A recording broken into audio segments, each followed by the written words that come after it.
मारी डंडा से छोड़ा दे ये पानी, छोड़ा दे ये पानी। पियवा के घरे जे करबू मन महानी, मारी मारी डंडा से छोड़ा दे ये पानी।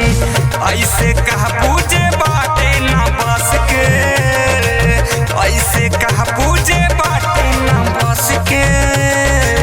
छोड़ दे नौकरी मौत तोहर जॉब से, दिन भर चुगली जे करबू अपना बाप से।